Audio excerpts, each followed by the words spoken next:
హల్లెలూయా. చెరి వచ్చిన సంఘానికి ప్రభుత్వ ప్రబంధం అలాగే సేవకుల ప్రభుత్వ ప్రబంధం అంటే అందరు బాగున్నారు. అందరు బాగున్నారు. హల్లెలూయా. అందక గతించిన కొన్ని నెలల ముందు మల్లెపూలు మూరడు ఎంత అంటే ఇంతే చూస్తారంట. మనలో కూడా హల్లెలూయా అంటే అంతే చూస్తారని ఒక సేవకులు చెప్పారు బయలు. ఆ మధ్యలో మీకు ఒకసారి గుర్తు చేశాను. ఆయన స్తుతించే విషయంలో, గణపరిచే విషయంలో పిల్లలు ఏ మాత్రం కూడా సిగ్గుపడద్దు. పిల్లలు ఏ మాత్రం కూడా సిగ్గుపడదు. అది ఏ విషయమైనా కానీ జనులు ఏమనుకుంటారు, మా తల్లిదండ్రులు ఏమనుకుంటారు, మా భర్త ఏమనుకుంటారు, మా ఆయన మా భార్య ఏమనుకుంటారు, మా పిల్లలు ఏమనుకుంటారు, మా తల్లిదండ్రులు ఏమనుకుంటారు, మా పక్కన ఉన్న ఆయన ఏమనుకుంటారు, మా సహోదరుడు ఏమనుకుంటారు, మా ఫ్రెండ్ ఏమనుకుంటారు అనే విషయంలో ఉండదు పిల్లలు. ఒకవేళ ఆయన విషయంలో కనుక మనం సిగ్గుపడతానంట, ఆయన మన విషయంలో సిగ్గుపడతానంట పిల్లలు. అందుకని రహస్య స్నేహితులు, రహస్య దేవుని ప్రేమికులు అనే మాటలు అది వాక్యానుసారం కానే కాదు పిల్లలు. రహస్యమైతే ఏ రోజైనా బయలుపరచబడకపోదు అని అంటాడు పిల్లలు. మన విశ్వాసమైనా, మన భక్తి అయినా, ఏదైనా కానీ. అందుకనే గంభీరంగా ఉండాలి. ఆర్భటించుకోవడానికి స్థలం ఉంది, అవకాశం ఉంది. మనలో ఏంటంటే చాలా మట్టికి ఏంటంటే వాళ్ళు స్పెషల్ పాట పాడినప్పుడే బాగా పాడతారు. గ్రూప్ సాంగ్ పాడమని ఎవరు మాట బయటకు రాలేదు. స్వరం దెబ్బతింటుంది, స్వరపేడికి దెబ్బతింటానంటే వెళ్ళి పాడతారు. అది కలవదు కూడా. ఇప్పుడు అందరితో పాటు స్థుతించమని ఎవరు స్థుతించరు.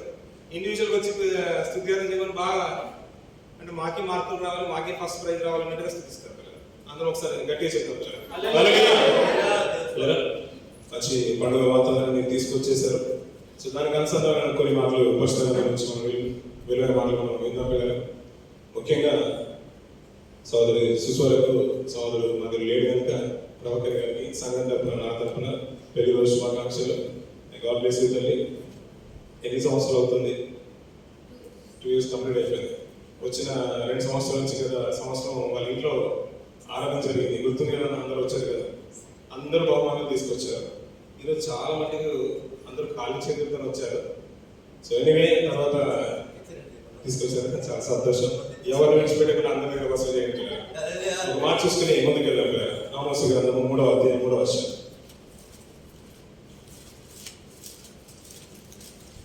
ఆమోసు గ్రంథం 3వ అధ్యాయం 3వ వచనం. సమ్మతింపకుండా ఇద్దరు కూడి నడుతురా. సరిపోతుంది. 2 సంవత్సరాలు వారి వైవాహిక జీవితంలో గడిచిపోయాయి, జరుగుతున్నాయంటే వారి ఆలోచనలన్నీ కూడా నిజంగా ఒకరి స్థితిగతులు వేరు. ఒక కుటుంబ స్థితిగతుల నుంచి ఒక వేరే కుటుంబం నుంచి వచ్చిన చెల్లెలి మనస్తత్వం వేరు, సహోదరి మనస్తత్వం వేరు, వారి అభిరుచులు వేరు, స్టడీస్ వేరు, తనకి ఇష్టమైన తిండి వేరు, తల్లిదండ్రులు వేరు, వారి ఆలోచనలు వేరు. అన్నీ కూడా వేరైనా ఒక ఇంచుమించు 18-19 సంవత్సరాలు 20 సంవత్సరాలు ఎదిగి ఇరు కుటుంబాల నుంచి వచ్చిన వారు ఏకమై కలిసి నడిచారు. 2 సంవత్సరాలు గతించిపోయి కొంతమంది జీవితాలు అయితే ఎన్ని సంవత్సరాలు అయిపోతున్నాయి వైవాహిక జీవితాలు అంటే ఆల్మోస్ట్ అందరూ కూడా సిల్వర్ జూబ్లీ జరుపుకోవడానికి సిద్ధంగానే ఉన్నారు. చాలా అరుదైన వాళ్ళే పెళ్లి చేసుకునేవాళ్ళు. ఎందుకు ఈ మాటలు వినాలనుకుంటే పెళ్లి భవిష్యత్తులో ఎలాగో మీరు చేసుకునేవాళ్ళు. అందుకోసం ఏ విధంగా ఉపయోగపడుతుందో అందుకోసం మీరు వినండి. చాలా మంది పెళ్ళైన వాళ్ళు కూడా ఉన్నారు. ఎలాగో అందరూ ఉన్నారు కాబట్టి వాక్యం మనల్ని ఏ రీతిగా నడిపించబోతుంది, మన వైవాహిక జీవితాన్ని ఎలా కట్టుకోవాలో, విలువైన మాటలు వాక్యాన్ని బేస్ చేసుకుని ఎలా నడుచుకోవాలో కొన్ని సంగతులు మనం ఆలోచిద్దాం పిల్లలు. ఒక 2 సంవత్సరాలు గతించిన, 10 సంవత్సరాలు గతించిన, 5 సంవత్సరాలు గతించిన సమ్మతింపకుండా వారిద్దరూ కలిసి నడుతున్నారు పిల్లలు. ఒక అగ్రిమెంట్, తీర్మానం ఉంటుంది అంతేకాదు పిల్లలు. ఒక బిజినెస్ చేసిన ఇద్దరు పార్ట్నర్స్ ఉన్నా వాళ్ళు కూడా అగ్రిమెంట్ రాసుకుంటారు. అగ్రిమెంట్ ప్రకారమే అన్ని కూడా టర్మ్స్ అండ్ కండిషన్లు, నియమాలు అన్ని కూడా రాసుకున్న తర్వాత వాటి ప్రకారంగా వెళ్తారు. ఎవరు బ్రేక్ చేసినా బాగోదు. ఒక వివాహ విషయంలో కూడా పెళ్ళైన సందర్భాలు దేవుని సేవకులు ప్రమాణాలు చేయిస్తుంటారు. మాకు కష్టం వచ్చినా నష్టం వచ్చినా మీరు బాగా జ్ఞాపకం ఉన్నాయి కాబట్టి మీరు బాగా చెప్పగలుగుతారు. అది ప్రతిసారి జ్ఞాపకం చేసుకోండి పిల్లలు. ప్రతిసారి జ్ఞాపకం ఉండాలి. ఇప్పుడు మీరు పెళ్లి చేసుకోబోయే వాళ్ళు ఉన్నారు కాబట్టి మీకు కూడా ప్రతిసారి జ్ఞాపకం ఉండాలా. ఎలా ప్రమాణం చేయాలి ఈ మాటలే కాదు, అది ఎలా ఆచరించాలో మనం నేర్చుకోవాలి పిల్లలు. ఎందుకంటే అందరూ మనం ఒక మాట మనం వింటూ ఉంటాం పిల్లలు. ఒక మాట బాగా తెలిసిన మాట ఏంటంటే నరుడు ఒంటరిగా ఉండట ఎందుకు మంచిది కాదంటారు? నరుడు ఒంటరిగా ఉండట మంచిది కాదు అంటున్నాడు. పౌలు గారు నరుడు అంటారా కాదంటారా? ఆయన మంచోడు కాదంటారా? ప్రభు ఏం చేస్తున్నారు? నరుడు అంటారా కాదంటారా? నరరూపిగానే లోపలికి వచ్చేసాడు, మనుష్య కుమారుడుగా వచ్చేసాడు. ఆయన మంచోడు అంటారా కాదంటారా పిల్లలు? సో మరి వారు ఎందుకు చేసుకోలేదో మరి ఆలోచించాలి పిల్లలు. మనకు బాగా తెలిసిన మాట ఏంటంటే రాజులకు వారికి పత్నులు నాడే భార్యలు ఉన్నారు, వారికి పిల్లలు ఉన్నారు. మన బాగా ప్రవక్తల జీవితాలు కొన్ని తొమ్మిది చూస్తూ ఉంటే ఎలీషా గారి విషయంలో కానీ ఏలియా గారి విషయంలో కానీ కొన్ని విషయాలు మనకు అర్థం అవ్వవు. అంటే ఎంతవరకు సమాజానికి కావాలో అంతవరకు మనకు వ్యక్తపరిచారు. అయినా వారు ఒంటరిగా ఉన్నారు, వారికి మంచిది కాదని చెప్పడానికి లేదు కదా పిల్లలు. ఎందుకంటే వారు సమ్మతించింది దేవునితోనే పిల్లలు, వారు అడుగేసింది దేవునితోనే. నోవరు వారి సెలబ్రల విషయంలో కానీ అంతకుముందున్న తరాల గురించి ఆలోచిస్తుంటే ఆనోకు అనే వ్యక్తి కనబడుతుంటారు. ఆనోకు మనకు బాగా తెలుసు కదా పిల్లలు. ఆనోకు అనేది మొట్టమొదటి ఆనోకు బైబిల్ గ్రంథంలో కనబడుతున్నారు. ఎవరు కుమారుడు ఆనోకు? కొన్ని విషయాలు ఇంచుమించు 30 నిమిషాల్లో ముగించేస్తారు. ఆనోకు ఎవరు కుమారుడు పిల్లలు? ఆది కాండంలో ఉంటుంది. అదే కూడా చెప్పమంటారా? ఆనోకు ఎంత మంచి పరుడో, ఎంత భక్తి పరుడో, అతడు దేవుడితో నడిచాను, దేవుడు అతన్ని తీసుకొని పోయాను కనుక అతడు లేకపోయాననే మాట మనం వింటూ ఉంటాం. బాగా తెలుసు కదా పిల్లలు. ఎవరితో నడిచారంట? దేవుడితో నడిచారంట పిల్లలు. ఆనోకు ఇద్దరు కనబడతారు పిల్లలు. మొట్టమొదటి ఆనోకు కయీను కుమారుడు. ఆ విషయం ఎవరికి తెలియదు, ఆ విషయమే మనం మర్చిపోతాం. కానీ ఈ ఆనోకు దేవుడితో నడిచాడంట. కానీ సమ్మతింపకుండా కలిసి నడుతురా అని అంటున్నాడు పిల్లలు. నిజంగా ఒక తీర్మానం చేసుకున్న తర్వాత తీర్మానానికి కట్టుబడి ఉంటేనే కలిసి నడుస్తారు. మన జీవితాల కాలంలో, మన ఆయుష్ కాలంలో కొన్ని సంవత్సరాలు గడిచిపోతుందంటే అసలు మన ప్రమాణాలకు అంటే ఒక నియమాన్ని అది కాపాడుకున్నాం కాబట్టి, దాని ఆ మాటకు లోబడి బ్రతుకుతున్నాం కాబట్టి ఈ జీవనాన్ని కొనసాగిస్తున్నాం. ఎవరు కూడా దానికి లోబడి బ్రతకకపోతే చాలా కష్టం పిల్లలు, అది నిలబడలేవు. అందుకనే ఇక్కడ కొన్ని విషయాలు అది ఎందుకు మంచిది కాదో తర్వాత మాట్లాడుకుందాం. ఇక్కడ మంచి మాట ఏంటంటే కలిసి నడుతున్నారు అంటే వాళ్ళు నిజంగా నియమాలు ఉన్నాయి, నిబంధనలు ఉన్నాయి, ఒక ప్రమాణం చేశారు కాబట్టి కలిసి నడుస్తున్నారు. అలా నడిచే తరంలో వారి అభిరుచులు వేరైనా తనకు చికెన్ అంటే ఇష్టం ఉండదు, కానీ భర్తకు చికెన్ ఇష్టం కాబట్టి తన చికెన్ ఇష్టం లేకున్నా తినే భార్యని మనం చూస్తున్నాం, సహోదరి మనం చూస్తున్నాం. నా భార్యకు మటన్ అంటే ఇష్టం లేదు, చికెన్ అంటే ఇష్టం లేదంటే అందుకని నేను కూడా మానేసాననే సహోదరులు కూడా మనం చూస్తూ ఉంటాం కదా. తనకు మటన్ ఇష్టం పోయినా, ఇతనికి చికెన్ ఇష్టం లేకపోయినా అన్ని ఇష్టాలన్నీ కూడా ఒక ఇష్టంగా వచ్చి వారి జీవితాన్ని ఏ రీతిగా రూపుదిద్దుకుంటున్నారో వీరి ఇష్టాల్లో నుంచి ప్రతిదీ కూడా ఒక ఏకభావంతో ముందుకు తీసుకెళ్తున్నారు తన కాపుర జీవితాన్ని. ఒక సమ్మతి గల కుటుంబంలోకి వెళ్ళిపోతున్నారు, ఒక విశ్వాస జీవితంలోకి వెళ్ళిపోతున్నారు, సమ్మతించి వెళ్ళిపోతున్నారు. ఇలా సమ్మతించిన వారి గురించి మాట్లాడుతూ కొన్ని విలువైన మాటలు మన పరిశుద్ధ గ్రంథంలో మనం వింటూ ఉంటాం పిల్లలు. ఇంకొక మాట, ఒక ప్రశ్నను మీ ముందు తీసుకురావాలనుకున్నాను. ఎందుకు మంచిది కదా అన్నాను, నరుడు ఒంటరిగా ఉండడం. అలా ఒంటరిగా ఉన్న జీవితాలు కూడా మేము ముందు ఉంచాను, 2-3 జీవితాలు ఒంటరిగా ఉన్న జీవితాలు. ఇంకొక మాట ఏంటంటే వారి ఆదిలోనే దేవుడు ఇద్దరిని స్త్రీగాను పురుషునిగాను చేశాడు కదా పిల్లలు. చేసిన తర్వాత నరుల్లో నుండి నువ్వు తీయబట్టి కనుక నువ్వు నారి అన్నాడు. ఆమె తీసుకొని వచ్చి ముందు పెట్టిన తర్వాత ఆదమ గారు గుర్తు తిరిగి నారి అన్న తర్వాత అక్కడ మంచి మాట మాట్లాడుతున్నాను. చూడండి పిల్లలు, మాట చూసుకుని ముందుకెళ్ళారు. ఆది కాండం 2వ అధ్యాయం 23వ వచనం పిల్లలు. అప్పుడు ఆదాము ఇట్లా నేను నా ఎముకలలో ఒక ఎముక, నా మాంసంలో మాంసము, ఇది నరులలో నుండి తీయబడిన గనుక నారి అనబడెను. కాబట్టి పురుషుడు తన తండ్రిని తన తల్లిని విడిచి తన భార్యను హత్తుకొనును, వారు ఏక శరీరమై ఉండునన్నారు. ఈ భాగము ప్రతి ప్రసంగము, ప్రతి పెళ్లి ప్రసంగంలో మనం వింటూ ఉంటాం కదా. ఒంటరిగా ఉండడం మంచిది కాదు కాబట్టి వివాహం చేస్తున్నాం అంటారు.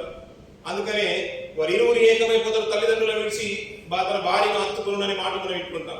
నిజంగా ఒక మాట ఆలోచించండి పిల్లలు, తల్లిదండ్రులను సన్మానించుము, నువ్వు దీర్ఘాయుష్మంతుడు అవుతున్నావు అనే మాట మనకు తెలుసు.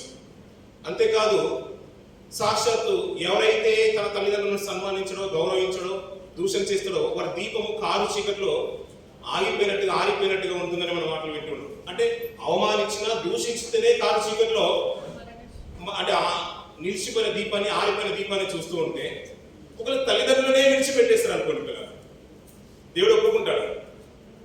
మరి ఈ మాట, ఈ వాక్య భాగాన్ని మనం ఎలా అర్థం చేసుకుంటాం? వారిద్దరు ఏక శరీరంగా ఉంటారు. అందుకని ఏం చేస్తారంట, తన తల్లిదండ్రులను విడిచిపెట్టి, సహోదరి అయితే సహోదరి, సహోదరుడైతే సహోదరుడు విడిచిపెట్టి తన భార్యను హత్తుకుంటాడు, తన భర్తను హత్తుకుంటుంది. ఎందుకు విడిచిపెట్టమంటున్నా? ఆ మాట అదే ఉంది కాబట్టి తల్లిదండ్రులకు దూరంగా బ్రతికే జీవితం మనం బాగా చూస్తున్న పిల్లలు. ఒక దూషిస్తేనే వారి దీపం కారు చీకట్లు ఆరిపోతుందని వాక్యం సెలవిస్తుంది. తన సన్మానిస్తేనే వారు ఆయుష్మంతులు అవుతుందని దేవుని వాక్యం సెలవిస్తుంది. అలాంటి మాటలు మనం ఎన్నో చూస్తూ ఉంటాం. అలాంటి విషయంలో ఇలా వారిని విడిచిపెట్టేసి నీ భార్యని అత్తుకొని నీ భర్తని అత్తుకొని లేఖనం సెలవిచ్చిందని ఈ మాటను బేస్ చేసుకుని ఎన్నో ప్రసంగాలు మనం వింటూ ఉంటాం కదా. దేవుడు అలాంటి విషయంలో ఆలోచన సమాజానికి చెడు ఆలోచన తీసుకొచ్చే వ్యక్తి కాదు, చెడు సమాచారాన్ని ప్రకారం చేసే దేవుడు కాదు పిల్లలు. మన ఆలోచన విధానం ఏంటంటే మనకు అర్థమయ్యే స్థితిగతులు చాలా వేరు, మనం అర్థం చేసుకునే కోణమే వేరు. ఇక్కడ కొన్ని మాటలు మనం చూసినట్లయితే పిల్లల సామెతలలో ఒక మంచి మాట చూసుకొని ఈ పెళ్లి ప్రసంగాన్ని మనం ముందుకు తీసుకెళ్తాం. 19వ అధ్యాయం సామెతలు 12వ వచనం చూద్దాం పిల్లలు. 19వ అధ్యాయం 12వ వచనం. గృహమును విత్తనము పితరులు ఇచ్చిన స్వాస్థ్యము సుబుద్ధి గల భార్య యెహోవా యొక్క దానము అంటున్నాడు పిల్లలు. మళ్ళీ చదువుతుంది. గృహమును విత్తమును పితరులు ఇచ్చిన స్వాస్థ్యము అంటున్నాడు పిల్లలు. గృహము మనకు బాగా తెలుసు కదా. ఇంకా మన ధాన్యము కానీ ఇంకేదైనా ఎరువులు కానీ ఇంకేదైనా సామాగ్రి కానీ పితరులు ఏదైనా ఇచ్చుంటే అది మనం బాగా తెలుసు, ఆనవాయితీ మనం అందరూ కూడా పొందుకునే వాళ్ళకి. మన తాతలు మన తండ్రులకు ఇచ్చారు, తండ్రులు తన పిల్లలకి ఇస్తున్నారు. అది తరాల వెంబడి మనం చూస్తూనే ఉన్నాం. ఇది మనకు బాగా తెలుసు. అదేమంటున్నాడు? పితరులు ఇచ్చిన స్వాస్థ్యం అంటున్నాడు. సుబుద్ధి గల భార్య యెహోవా యొక్క దానము అంటున్నాడు పిల్లలు. మన కన్యాదానం అనే మాటలు మనం వింటూ ఉంటాం కదా పిల్లలు. ఒక తండ్రి తల్లిదండ్రులు ఒక అయ్య చేతిలో పెట్టి, నా కూతురికి చిన్నప్పటి నుంచి నేను కష్టం అంటే ఏంటో తెలియదయ్యా, చేతుల్లో పెట్టుకున్నాము. ఏ రోజు పాదాలు కూడా అరికాలకు నడిచిన పాదాలు కూడా కాదు, ఇక్కడ నుంచి నీ చేతిలో పెడుతున్నాం అయ్యా, జాగ్రత్త చూసుకో, కష్టపెట్టొద్దు, నష్టపెట్టొద్దు. తను ఏ తప్పు చేసినా అది మమ్మల్ని మా ముఖాలు చూసి క్షమించమని ఒక అల్లుడి చేతిలో పెట్టు, అయ్య చేతిలో పెట్టు, తన అల్లుడి యొక్క తల్లిదండ్రులకు చెప్తూ ఉంటారు, అలా తన అల్లుడికి చెప్తూ ఉంటారు. మనం బాగా వింటున్న మాట, మన సమాజం బాగా చెప్తున్న మాట. సాక్షాత్ ఈ కన్యాదానాన్ని ఆదిలోనే దేవుడు చేశాడు పిల్లలు. ఆదమవ్వల జీవితకాలంలో మనం చూస్తూ ఉంటాం. ఆదమవ్వను అంటే చేయగల ముందుగానే స్త్రీగాను పురుషుగా నిర్మించి ఆదములో నుంచి అవ్వను తీసి తన ఎదుట పెట్టి వారిని ఏక శరీరంగా దేవుడు చేశాడు. వివాహం చేసింది ఆయన, కన్యాదానాన్ని చేసింది ఆయన, వారిని ఆశీర్వదించింది ఆయన. వారిని ఆశీర్వదించి ఇట్లా నేను అంటాడు. ఎట్లా అన్నట? భూమిని నిండించండి, ఫలించండి, అభివృద్ధి పొందండి, దీన్ని అంతా కూడా విస్తరించుకొని అంటున్నాడు. అల్టిమేట్ గా ఒకటే మాట అంటున్నాడు ఓవరాల్ గా, దీని అంతా కూడా మీరు ఏలండి, మీ సంతానం అభివృద్ధి పొందాలి అని ఆశీర్దిస్తున్నాడు. అదే కదా మనకు అర్థమయ్యేది. దేవుడు ఆదిలో చేస్తున్నాడు. ఆ కన్యాదానం గురించి మాట్లాడుతున్నాడు. సుబుద్ధి గల భార్య యెహోవా యొక్క దానము అంటున్నాడు పిల్లలు. నిజంగా బుద్ధి గల భార్య అంట దేవుడు ఇచ్చిన దానము అంటున్నాడు పిల్లలు. అలా దానంలాగా చూసే విలువైన స్త్రీ యొక్క జీవితాలు మన పాత నిబంధనలలో చాలా కనబడతాయి పిల్లలు. కొన్ని మనకు బాగా తెలిసిన మాట, ఎప్పుడు మనం వినే మాట, అబ్రాహాం గారి జీవితంలో మనం చూస్తూ ఉంటాం. అబ్రాహాం గారిని తన భార్య ఏమందంట? యజమానుడా అని అందంట పిల్లలు. మనం ఎప్పుడు ప్రేలి ప్రసంగంలో మనం వింటూ ఉంటాం, యజమానుడా అందంట. ఈ రోజుల్లో అలాంటి జీవితాలు ఏమైనా కనబడతాయి మనకు? తనను అంటుంది, నీ బాస్ అంటుంది, ఎప్పుడు రాగానే నా యజమానుడు వచ్చేసాడు, నా బాస్ వచ్చేసాడని అలా సత్కరిస్తుందంట పిల్లలు. మనం ఎవరైతే విశ్వాస జీవితంలో కలిసి మంచిగా విశ్వాసాన్ని కాపాడుకొని దేవుడికి ఇష్టానుసారం బ్రతుకుతారో వారు అబ్రాహాము కుమారులు అన్నాడు. ఎవరైతే శారాయి, బాగా తెలుసు కదా ఆ మాట, చూద్దామా? వచ్చిన పిల్లలు పేతురు రాసిన పత్రిక, మొదటి పేతురు రాసిన పత్రిక 3వ అధ్యాయం 6వ వచనం చూడండి పిల్లలు. ఆ ప్రకారము శారా అబ్రాహామును యజమానుడని పిలిచుచు అతనికి లోబడి ఉండెను. మీరును యోగ్యముగా నడుచుకొనుచు ఏ భయమునకు బెదరకైన ఎడల ఆమెకు పిల్లలకు అన్నాడు. ఒక విశ్వాసులందరికీ విశ్వాసులకు తండ్రి ఎవరంట? అబ్రాహాం గారు. అతనికి కుమారులు అవ్వాలంటే మన విశ్వాసాన్ని కాపాడుకోవాలి, దేవునికి ఇష్టానుసారం బ్రతకాలి. అలా బ్రతికిన వారిని సాక్షాత్ ప్రభు అంటాడు, ఇతను కూడా అబ్రాహాము కుమారుడని. ఎవరిని చూసి అన్నాడు? ఇతను కూడా అబ్రాహాము యొక్క కుమారుడే అన్నాడు. చెక్కయ్యని చూసి అన్నాడు. అంటే దేవుని అందు విశ్వాసం ఉంచి నమ్మకంగా బ్రతికే వారిని, తన బ్రతుకును మార్చుకున్న వారిని అబ్రాహాము కుమారులు అన్నాడు. మరి అబ్రాహాము గారి యొక్క భార్య ఉంది, శారాయి గారికి పిల్లలు ఎలా అవుతారు, తన కుమార్తెలు ఎలా అవుతారంటే, మనం అందరం విశ్వాసాన్ని కాపాడుకుంటే అబ్రాహాం గారి పిల్లలు ఎలాగ అవుతున్నామో, శారా గారికి పిల్లలు అవ్వాలంటే శారా గారు ఎలాగైతే బ్రతికారో అలా బ్రతికినట్లయితే తన భర్తను యజమానుని పిలిచి తన భర్తకు లోబడి బ్రతికింది కదా, అలా మీరు కూడా బెదరగా ధైర్యంగా మీరు బ్రతికినట్లయితే, ఆమెలాగా బ్రతికినట్లయితే, లోబడి అనుకోగలి బ్రతికినట్లయితే మీరు కూడా సారాయికి పిల్లలు అవ్వదు అంటున్నారు. ఇంచుమించు తన కుటుంబానికి 3 మనుషులు వచ్చేసారు. విందు చేయమని ఆమె పర్మిషన్ లేకుండానే 3 మానికల పిండి తీసుకొచ్చేసి తన ముందు పెట్టేశాడు. బాగా తెలిసిన మాట కదా పిల్లలు. చాలాగానే మన రివర్స్ ఏమైనా మాట్లాడిందంటారు. నాకు చెప్పకుండా మా ఇంటికి గెస్ట్లు ఎందుకు వచ్చారంటారు, నేను ఎందుకు వచ్చేసానంటారు. ఇంకా యజమానుడు పిల్లలు పక్కన పెడదాం పిల్లలు. ఈ రోజులలో పేరు పెట్టిన ఏం నర్సయ్య, సుందరయ్య, శంకరయ్య, ప్రభాకర్ ఇలా పేర్లు పెట్టే వాళ్ళు చాలా మంది ఉన్నారు పిల్లలు. పేరు పెట్టి పిలిచేవాళ్ళు. యజమానుడిని పిలవడం అనేది చాలా గొప్ప విషయం పిల్లలు, చాలా గొప్ప విషయం. ఆ రోజుల్లో వాళ్ళు బ్రతికింది ఎవరైతే సారాయికి మీరు పిల్లలు గారు అనుకుంటారు, అబ్రాహం గారి పిల్లలు అవ్వడము అంటే అబ్రాహం గారికి కుమారులుగా పిలవడే వారే దేవుని రాజ్యాన్ని అంటే విశ్వాసంలో వీరులందరూ కూడా అబ్రాహం గారి కుమారులని చెప్తున్న మాట మనకు బాగా తెలుసు. కాబట్టి ఎలాగైతే విశ్వాసాన్ని కాపాడుకుంటారో తన భర్తలకు లోబడి బ్రతుకుతున్నారు, వారు కూడా సారాయికి పిల్లలు అయ్యే భాగ్యం ఉంది. ఎలా అవుతారంటే మీ భర్తలకు మీరు లోబడి బ్రతికితేనే, మీ విశ్వాసాన్ని భక్తిగా కాపాడుకుంటేనే సారాయికి పిల్లలు అవుతారు అంటున్నారు. కానీ సారాయి ఎలా బ్రతుకుతుందంటే తన యజమాని ఏ రోజు కూడా పేరు పెట్టిన జీవితాలు కాదు, ఆయన ఏది చేయమంటే అది చేసేసేదంట పిల్లలు. అంతా తన భర్తకు లోబడి బ్రతుకుతుందంట. అందుకని యెహోవా దానం, సుబుద్ధి గల భార్య యెహోవా దానం అంటుంది. ఒక్క స్త్రీని చూపించేసి నేను ముగించేద్దాం పిల్లలు. మొదటి సమయాల గ్రంథము దానం ఎలా ఉంటుందో ఈమె చూస్తే మనకు అర్థమైపోతుంది పిల్లలు. మొదటి సమయాల గ్రంథము 25వ అధ్యాయం 2వ వచనం నుంచి కొన్ని మాటలు చూద్దాం పిల్లలు. కర్మేలులోని మాయోను నందు ఆస్తి గలవాడు ఒకడు కాపురం ఉండెను. అతడు బహు భాగ్యవంతుడు. అతనికి 3000 గొర్రెలను 1000 మేకలను ఉండెను. అతడు కర్మేలులో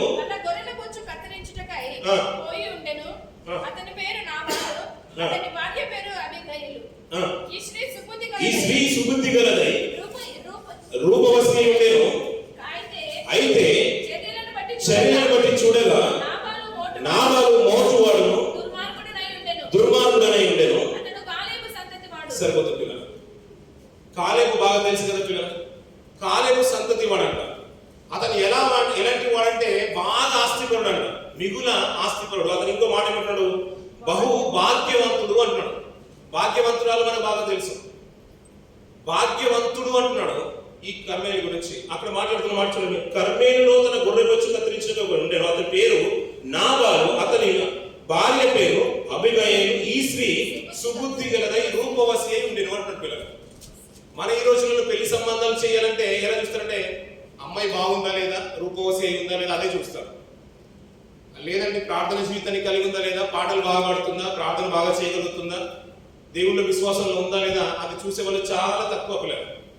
పురుషుడైనా కానీ అంతే చూస్తున్నారు. అంటే వాళ్ళ తల్లిదండ్రులకు ఆస్తి ఉందా లేదా, మంచి జాబ్ ఉందా లేదా, లేదంటే చర్చకొచ్చి అలవాటు ఉందంటే పెళ్లికి ముందు బాప్తిసం తీసుకున్నాడండి, అప్పుడప్పుడు వస్తాడండి, ఈ మాటలు చెప్తే ఆస్తి ఉంటే ఆటోమేటిక్గా తన భార్య మలుచుకుంటుందని ఇలా సంబంధాలు చూసే వాళ్ళు ఉన్నారు.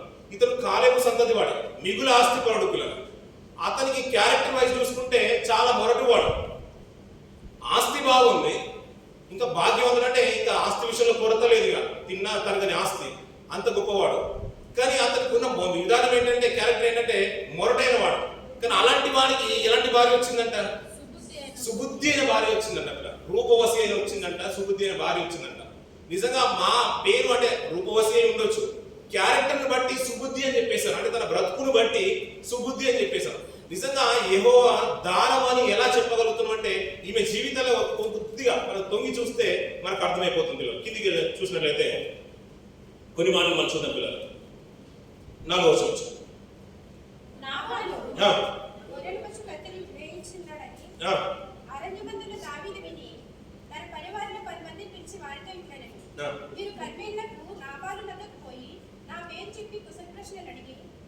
ఆ భాగ్యవంతునితో నీకును నీ ఇంటికి నీకు కలిగిన అంతటికి నీకు క్షేమమును గాని పలికి ఈ వర్తమానం తెలియజెప్పవలెను.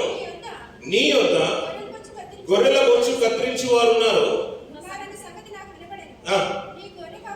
నీ గొర్రెల కాపరులు మా దగ్గర ఉండగా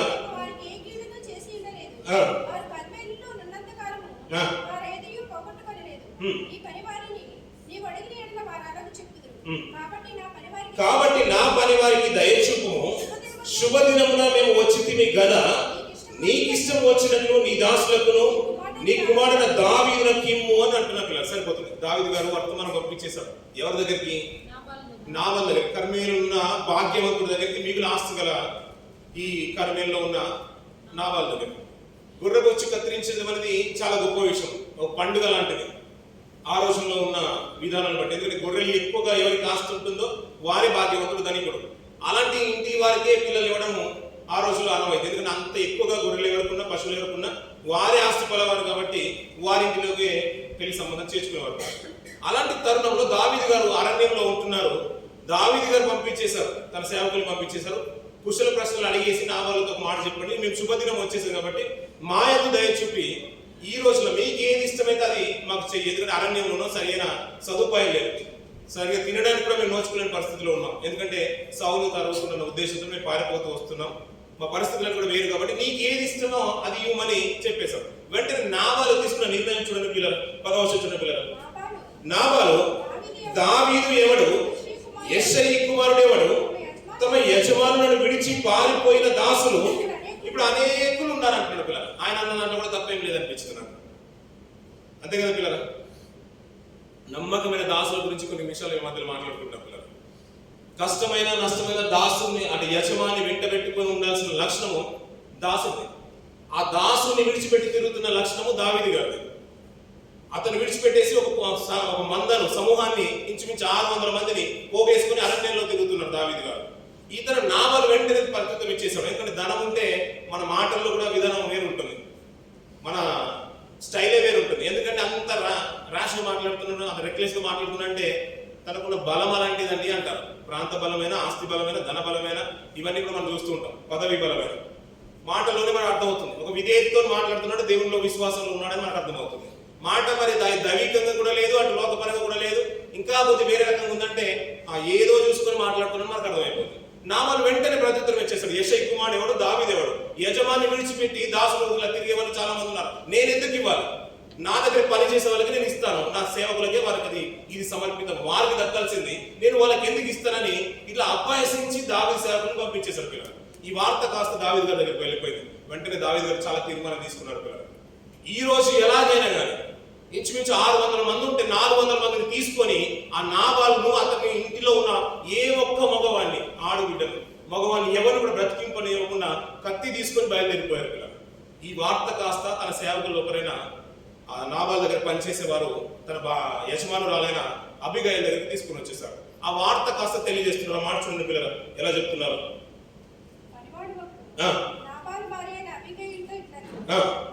అమ్మా, దావీదు అరణ్యంలో ఉండి మన యజమాని కుశల ప్రశ్నలు ఉండగా దూతలను పంపించగా అతడు వారితో కఠినంగా మాట్లాడాను. అయితే ఆ మనుషులు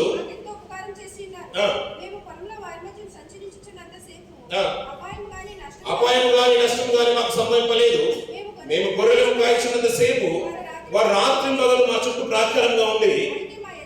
అయితే మా యజమానికి అతని ఇంటి వారందరికీ వారు పీడి చేయ నిశ్చయించున్నారు కనుక ఇప్పుడు నీవు చేయవలసినది బహు జాగ్రత్తగా ఆలోచించుమని అబిగయల్తో చెప్తున్నాడు పిల్లలు. మా యజమాను మేము చెప్పిన దాసుల మాట వినిపించుకునే పరిస్థితులు లేడు. నీ భర్త అయినా ఎవరు నాబాలు మా మాటలు వినే పరిస్థితి లేదు. అమ్మా అబిగయలు, దయచేసి నువ్వు అని ఒక మంచి నిర్ణయం తీసుకొని తన సేవకులు ఎప్పుడైనా ఆ మాట చెప్పేశారు పిల్లలు. వెంటనే నా అబిగయలు తీసుకున్న మాట చూడండి పిల్లలు.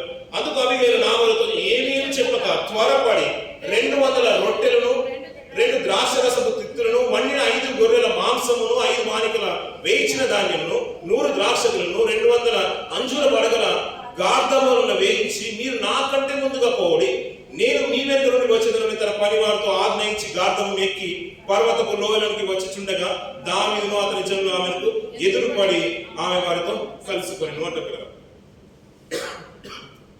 ఇక్కడ మంచి మాట, మంచి సందర్భం జ్ఞాపకం వచ్చింది పిల్లలు.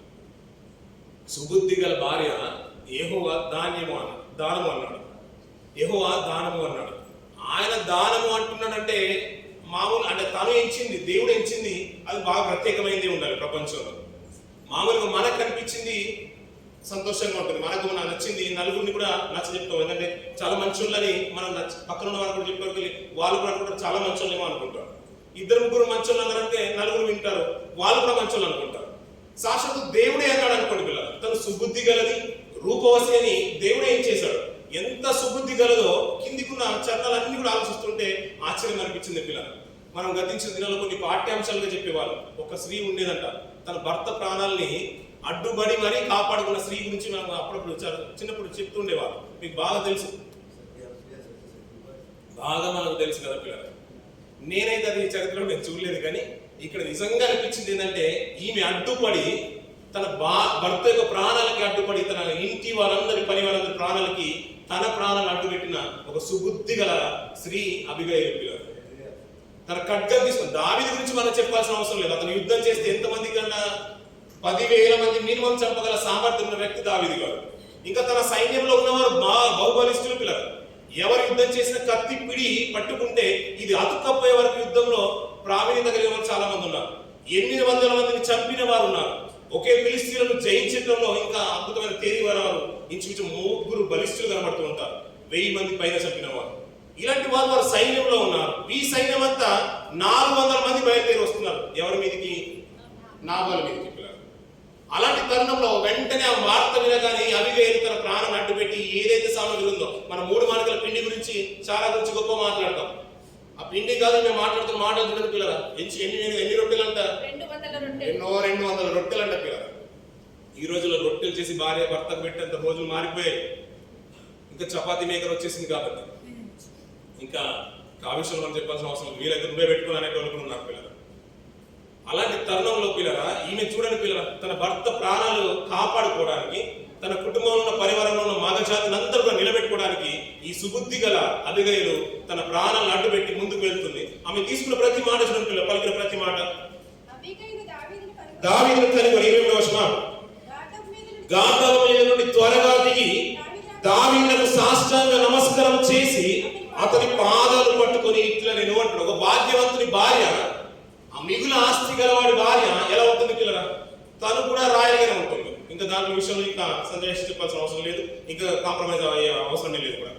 తను అంత గొప్పగా బ్రతికి ఆమె దావీదు ఎవరో తనకు తెలుసు. అందుకని ఇతను ఏమాత్రం ఆ స్థాయి గురించి ఆలోచించట్లేదు. వెంటనే సాగిలపడి నమస్కరించి అతని పాదాలు పట్టుకుందంట. ఆమె పలికే మాటలు చూడండి పిల్లలు కిందికి. నా ఏలినవాడా, ఈ దోషము నాదని ఎంచమంటున్నారు. ఇప్పుడు దోషం చేసింది ఎవరు? నాబాలు కదా తన దోషం చేసింది. అరణ్యంలో తన ఎందుకు అని అంటే యజమాని విడిచిపెట్టి తిరుగుతుంది దావీదు గారు, ఒప్పుకుంది, దాంట్లో తప్పేం లేదు. కానీ తన సేవకులు మందని కాస్తున్నప్పుడు తన చుట్టూ ప్రాకారంగా ఉన్నది దావీదు యొక్క పనివారు, దావీదు యొక్క సేవకులు. ఆ కృతజ్ఞత కనుక ఉంటుంటే కనీసం 200 రొట్టెలు ఇచ్చినా కానీ తన పనివారు బ్రతికేవారని దావీదు విడిచిపెట్టేవాడు. ఆ విషయాన్ని కూడా కాస్త ఏమాత్రం కూడా పరిగణలోకి తీసుకోకుండా చిన్న చూపు చూసిన దావీదు సేవకుని బట్టి దావీదు గారు యుద్ధానికి బయలుదేరారు పిల్లలు. ఆ ఏ రోజు కూడా యుద్ధంలో ఓడిపోయిన సందర్భాన్ని దావీదు గారి చరిత్రలో లేదు పిల్లలు, హిస్టరీలో లేదు. వెనక చూస్తే ఏ రోజు కూడా ఒక్క రోజు కూడా ఓడిపోయిన చరిత్ర లేదు పిల్లలు. దావీదు గారు వెళ్ళిపోతే తనకంటిగా ముందుకు వెళ్ళి వారిని అక్కడున్న సైన్యమును అక్కడున్న వారి పని వారిని దోచుకుని వెళ్ళిపోయిన సందర్భాలు బాగా తెలుసు. కానీ అది వార్త తెలియగానే దావీదు గారు యుద్ధం చేస్తే ఏ రోజు కూడా దోచుకుని పోయిన దాంట్లో నుంచి ఒక చిల్లి గవ్వ కూడా విడిచిపెట్టిన రోజులు కాదు. దానికి రెట్టింపుగానే తిరిగి సంపాదించుకున్న చరిత్ర దావీదు గారు.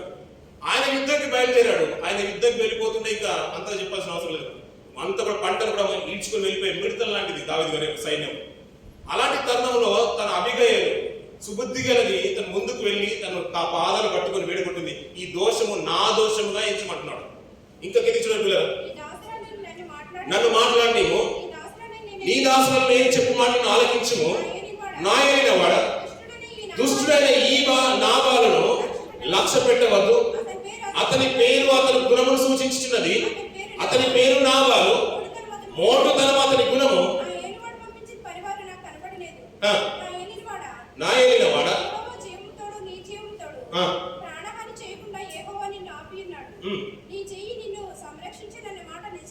నిజమని యెహోవా జీవముతోడు నీ జీవముతోడు అని సరిపోతుంది పిల్లలు.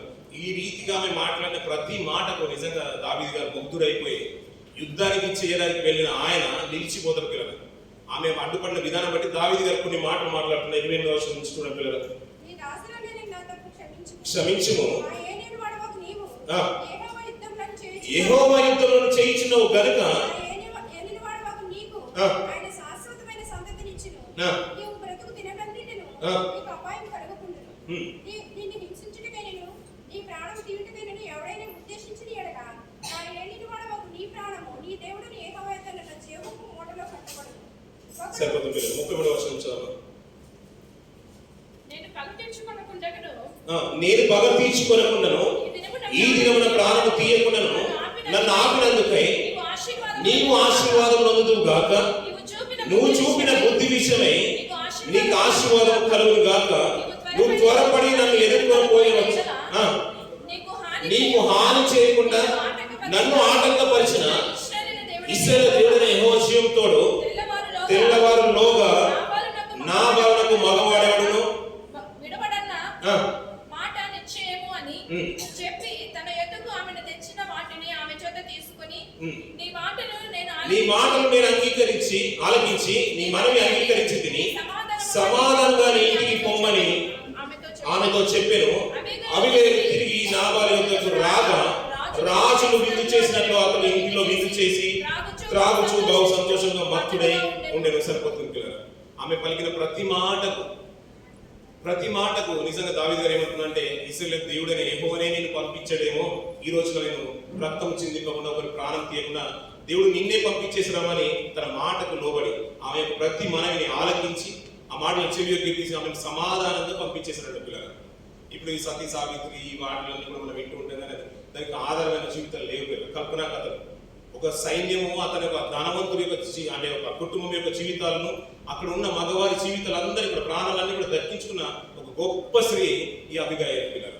అందుకనే మా మామూలుగా మాట్లాడలేదు, బిగినింగ్ లోనే మాట చెప్పేసిందంటే తను సుబుద్ధి గలది రూపవసి అన్నాడు పిల్లలు. అందుకనే ఈ సుబుద్ధి గల భార్య యెహోవా దానము అన్నాడు కదా. యెహోవా దానమైన తన అలాంటి సత్యమనులు తన కుటుంబాల్లో కనుక ఉంటే తన యజమానుల ప్రాణాలకి ఏది లోటు ఉండదు పిల్లలు. వారి కుటుంబానికి విషయంలో కాదు, తన పరివారంలో ఉన్న వారందరి ప్రాణాలు ఏ ఒక్కరిని కూడా మగవారిని కూడా విడిచిపెట్టకుండా చంపడానికే దావీదు బయలుదేరేశారు. కానీ ఆ మాటకు అవన్నీ కూడా ఈమె మాటలకు విని దావీదు గారు లోబడి ఆమెను ఆలకించి ఆ మాటలు చెవినబెట్టి నిన్ను నిజంగానే దేవుడే పంపించేశారమ్మా, యెహోవానే పంపించేశారు, నువ్వు సురక్షితంగా వెళ్ళిపో, నువ్వు సమాధానంగా వెళ్ళిపో అని ఆమె తెచ్చిన కానుకను స్వీకరించేసి ఆమెను పంపించేసింది పిల్లలు. నిజంగా సారాయి చాలా చిన్నగా అనిపించింది 3 మానికల పిండి విషయంలో. తన భర్త ప్రాణాలను కాపాడుకున్నట్టుగా మనకు అనిపించదు పిల్లలు. అలాగే విశ్వాస వీరుల జీవితంలో కొన్ని కుటుంబాల జీవితంలో చూస్తుంటే భర్త విశ్వాసము చాలా గొప్పగా ఉంటుంటాయి, భార్య విశ్వాసం చాలా తక్కువగా ఉంటుంది.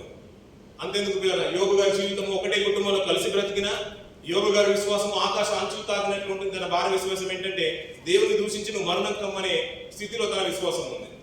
ఇక్కడ అబిగయీలు యొక్క విశ్వాసం చూసినట్లయితే తన భర్త అయిన నాబాలు మొరటోడు, దేవుని యెహోవా జీవంతోడు నా జీవంతోడు, నాబాలు మోటోడు అలాంటి వాడిని లక్ష్య పెట్టద్దు అని మూర్ఖుడు అని తన భార్య చెప్పి తన భార్య తన పరివారం అందరి చుట్టూ ఒక కంచెలా తన ప్రాణాలను నిలబెడుతుంది పిల్లలు. అద్భుతం అనిపించింది నిజంగా. సుబుద్ధి గల భార్య తన కుటుంబం యొక్క జీవితాలు నిలబెట్టగల రీతిలో ఈ నా అబిగయీలు కనబడుతుంది పిల్లలు. అందుకని ఒక మాట చిన్న పిల్లలు ముగించేద్దాం పిల్లలు. యోహాను రాసిన పత్రిక 3వ పత్రిక, యోహాను రాసిన పత్రిక 3వ పత్రిక 8వ వచనం చూడండి పిల్లలు. మనము సత్యములకు సహాయమవునట్టు అట్టి వారికి ఉపచారం చేయబద్ధులమై ఉన్నాము అంటు పిల్లలు. సరిపోతుంది పిల్లలు. మనము సత్యములకు సహాయమవునట్టు అట్టి వారికి ఉపకారం చేయబద్ధులమై ఉన్నాము అంటు పిల్లలు. ఒక విశ్వాస జీవితాలను ఏర్పాటు చేసుకున్న ఒక కుటుంబం, ఆ కుటుంబంలో వచ్చిన సహోదరి కానీ ఈ కుటుంబంలో వచ్చిన సహోదరుడు కానీ ఏ కుటుంబం నుంచి వచ్చినా కానీ బాగున్నారా లేదనే ఆలోచన కాదు పిల్లలు. రక్షణలో ఉందా, విశ్వాస జీవితంలో ఉన్నాయి. ఇలాంటి 2 కుటుంబాలు వచ్చిన ఇరు కుటుంబాల నుంచి వచ్చిన విశ్వాస వీరుల నుంచి ఒక స్త్రీని సహోదరుని నిలబెట్టుకొని వారు ఏకం చేస్తున్నారు. దేవుడు వారిని జతపరుస్తున్నాడు అంటారు మనం. అంతే కదా మనం మాట్లాడే మాట, దేవుడు జతపరుస్తున్నాడు. మనం అదే విశ్వసిస్తాం కదా, ప్రతి ఒక్కరు అదే నమ్ముతారు కదా పిల్లలు. దేవుడే ఏకం చేస్తున్నాడు కదా వారిని, దేవుడే జతపరుస్తున్నాడు కదా, దేవుడే జతపరుస్తున్నాడు కదా. దేవుడు జతపరిచిన వారిని ఏం చేయదంట, మనుషులు కూడా తీయడంట పిల్లలు. అప్పుడప్పుడు పిల్లలు పెద్దలు ఏదైనా ఇచ్చేసారు అనుకోండి, తల్లిదండ్రులు ఏదైనా ఆ వస్తువు ఇచ్చేసారు, బర్త్డే గిఫ్ట్ కానీ మామూలు కానీ ఏదైనా కొనిచ్చేసారు, పిల్లలు ఇది నాకు వద్దు అని పక్కన పడేసి వారు ఉన్న రోజులు అది వాడలేరు అనుకోండి, ఎలా ఉంటుంది అంటే నేను ఇచ్చిందే మనకు నచ్చట్లేదు, నేను ఇచ్చిన వస్తువుని పక్కన పెట్టేసరికి తల్లిదండ్రులు బాధపడతారు. అప్పుడప్పుడు మన జీవితంలో చూస్తున్నాం, మన ఫ్రెండ్స్ ఇచ్చేది కానీ మనకి ఏదైనా ఇచ్చేది వస్తువు నచ్చదు. అది నచ్చకపోయినంత మాత్రం అది పక్కన పెట్టి, అంటే నేను కొనిచ్చింది కూడా వాడు పక్కన పెట్టేసి అనుకుంటాం. దేవుడు జతపరిచే విషయంలో కూడా పిల్లలు మన కొన్ని విషయాలు ఏంటంటే దైవికంగా ఆలోచిస్తేనే కుటుంబాలు బాగుంటాయి.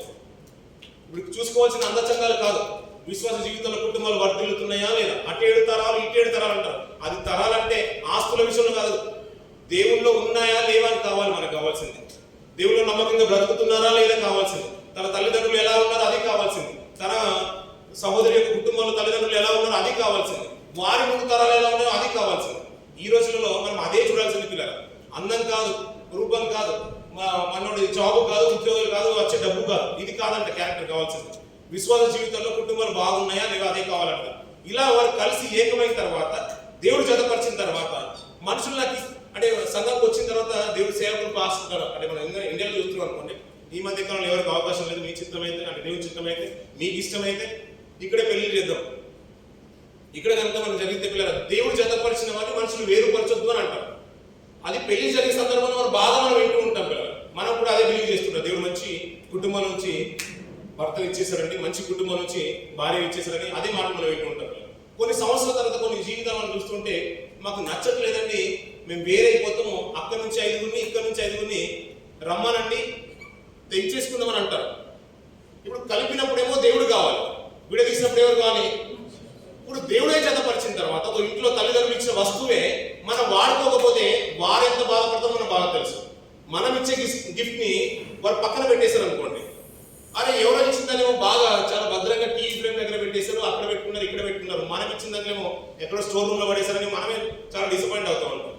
దేవుడు జతపరిచిన వారిని, దేవుడు బెస్ట్ అనుకున్న వారిని మనకి ఇస్తాడు పిల్లలు. ఎన్నున్నా కానీ మనకు దేవుడు ఏదైతే బెస్ట్ అనుకుంటాడో అదే ఇస్తాడు. అది ఇచ్చిన దాన్ని ఎలా కాపాడుకోవాలంటే దేవుడు ఇచ్చిన దానిగా కాపాడుకోవాలి. తనకు భార్యను దేవుడే ఇచ్చేశాడు, భర్తను దేవుడే ఇచ్చినట్టుగా భావించుకోవాలి పిల్లలు. రేపటి దినాన ఒక సమస్య వచ్చినప్పుడు చాలా కుటుంబాలు మనం చూసేది ఏంటంటే, ఇప్పుడు విడిపోవాలనుకున్నప్పుడు ఏంటంటే ఇష్టానుసారంగా ఆలోచిస్తూ ఉంటారు. ఇప్పుడు దేవుడు ఇచ్చిందని, దేవుడు జతపరిచిన వారిని నువ్వు కానీ నేను కానీ ఎలా విడదీయగలుగుతాం పిల్లలు. మనుషులు ఇచ్చిందే మనకు నచ్చకపోతే దేవుడు ఇచ్చింది ఎలా నచ్చలేదని చెప్పగలుగుతాం. ఆయన నచ్చలేదని చెప్పి ఈ లోపల మనం బ్రతకగలుగుతాం. ఎలాగైనా దాని కుటుంబాన్ని నిలబెట్టుకోవడానికి మనం ప్రయత్నం చేయాలి. అలా మనం కలిసి కుటుంబాన్ని కొనసాగిస్తున్నప్పుడు దాన్ని ఇల్లు అన్నాడు, విశ్వాస గృహం అన్నాడు. అలా ఇద్దరు ఏకమైపోయి దేవుని పరిచయంలో ముందు కొనసాగుతూ ఉన్నప్పుడు ఏ సేవ కూడా వచ్చినా కానీ, తన భర్త ఏది చెప్పినా కానీ ఏ రోజు సారాయి వెళ్తాడు వేలేదు పిల్లలు. అభిగాలు కూడా ఎవరు సేవకులో గుర్తెరిగింది కాబట్టి తన యజమాని యొక్క ప్రాణాన్ని, తన కుటుంబ ప్రాణాన్ని అందరూ కూడా పనంగా పెట్టి, తన ప్రాణాలు పనంగా పెట్టి కాపాడుతుంది. అలాగే విశ్వాసంలోకి వచ్చిన, విశ్వాస గృహంలోకి వచ్చిన మనమందరం కూడా, కుటుంబాలు కట్టుకున్న మీ అందరూ కూడా, కట్టుబోతున్న మీ అందరి జీవితాలు కూడా మీరిద్దరు కలిసి ఎలా ఉండాలంటున్నట్టే, మనము సత్యములకు సహాయములకు అవునట్టు అతి వారికి ఉపకారం చేయ బద్ధులమై ఉన్నాము అంటారు. మీరు విశ్వాసంగా ఒక గృహంగా కట్టబడిన తర్వాత మీరు ఇరువురు కలిసి దేవుని పరిచయం చేయడమే కాకుండా ఎవరైతే దేవుని పరిచయం చేస్తారో వారికి ఉపకారం చేసే స్థితిగతుల్లో మీరు ఉండాలి అంటున్నారు పిల్లలు. ఇదే గాయకి చెప్తున్న మాటలు, గాయకుడు మనం ఎన్నో మాటలు వింటూ ఉంటాం. యోహాను గాయ గురించి అద్భుతంగా సాక్ష్యం చెప్తూ ఉంటాడు. నీ గురించి బయటి వారు సాక్ష్యం చెప్తుంటే నాకు హృదయం తరించిపోయింది, నిన్ను ముఖాముఖిగా చూడాలనుకుంటున్నాను గాయ అని ఎన్నో అద్భుతమైన మాటలు యోహాను గారు మాట్లాడుతుంటారు. నువ్వు మన వారు కాని వారికి కూడా నువ్వు సహకారం చేస్తున్నాము అని అంటున్నారు పిల్లలు. అందుకని పిల్లల, ఒక కుటుంబం ఏర్పడిన మన జీవితాల్లో కానీ, మన సహోదరుల జీవితంలో కానీ, మీరు కట్టుకోబోతున్న మీ కుటుంబంలో కానీ పరిచర్య విషయంలో, సత్యం విషయంలోనే, జ్ఞానం విషయంలోనే, మన జ్ఞానంని, వాక్యాన్ని ఎంచి వాక్యాన్ని ప్రకటించే వారు గాను, వాక్యాన్ని ప్రకటించే వారికి సహకారం గాను, మనకు సహకారం చేసే వారిని ఉపకారం చేసే విషయంలో ఎల్లప్పుడూ బద్దులుగా బ్రతకడానికి మనం ప్రయత్నం చేద్దాం పిల్లలు.